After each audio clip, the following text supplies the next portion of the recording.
and glories of being an entrepreneur.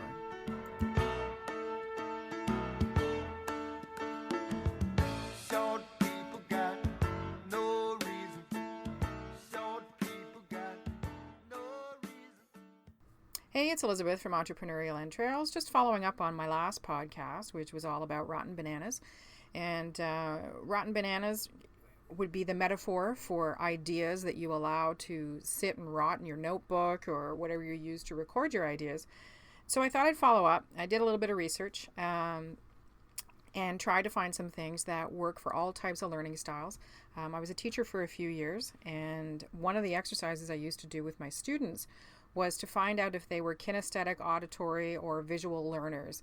And it wasn't for me because I taught them all those ways. So we would have conversations about the material. I would have flashcards. I would have them doing exercises that I created specifically about the topic. And when you're teaching somebody anatomy, physiology, pharmacology, that kind of thing, and it's way outside of their zone, they require as many tools as you can give them to process that information. And everybody processes using all of them, but you're usually stronger in one than another.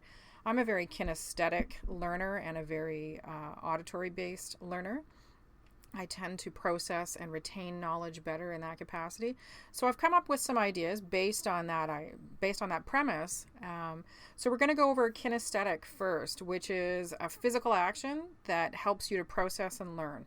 That's one of the reasons I'm a note taker, is because then I have that connection to creating the idea or the material. So if you are a notebook taker for your creative ideas and you tend to lose them, one thing that I've implemented are these thin little stickies that say great idea or learn more about this or whatever.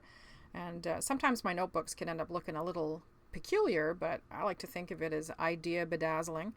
The other thing that you can grab are these magnetic clips, and they're quite small, but they clip over top of the page and can be anything you want on them. Mine happen to have little owls because my friend Hazel gave them to me, and rah-rah, but they work. And the other thing that you can do if you're a combination kinesthetic visual is to take a picture of whatever note you've just created and whatever app you're using. So I'll go into apps next, because some great apps that you can use are Google Drive, OneNote, Evernote, or Keep.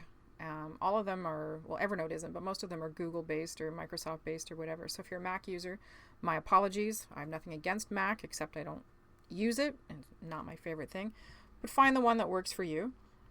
The other thing that you can do kinesthetically is at the end of the day, you create an action list for the next day. And I know this sounds kind of goofy. I used to do it for work all the time, and it was a fantastic way to stay on track. Not sure why I stopped using that, but apparently I need to start again.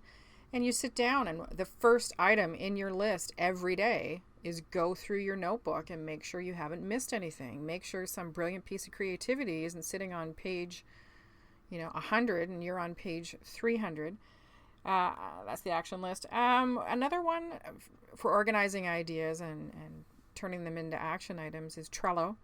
It's an online sorter that you can use. It's sort of like a whiteboard for ideas that's in a bit of a Gantt format.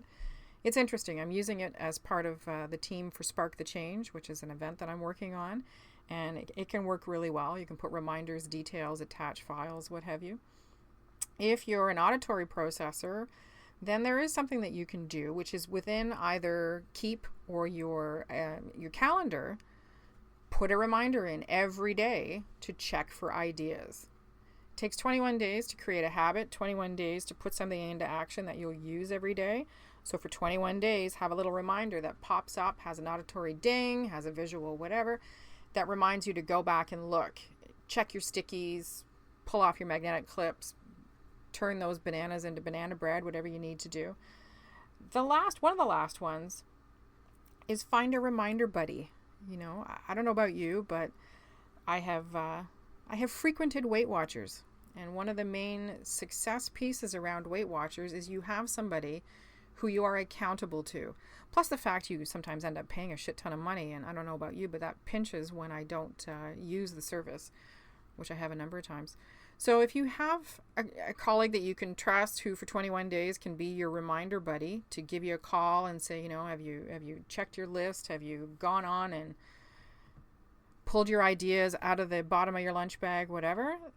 Do that. The fantastic thing about having a reminder buddy is, like Weight Watchers, you lose stress and you gain productivity and money. So give it a try. I'd love to know if you put any of these into action and if you find them helpful. They might all be stuff you already know, but it's worthwhile looking into. Hope you're having a fantastic, productive day, and I look forward to hearing your ideas. Bye-bye. Say hello, you got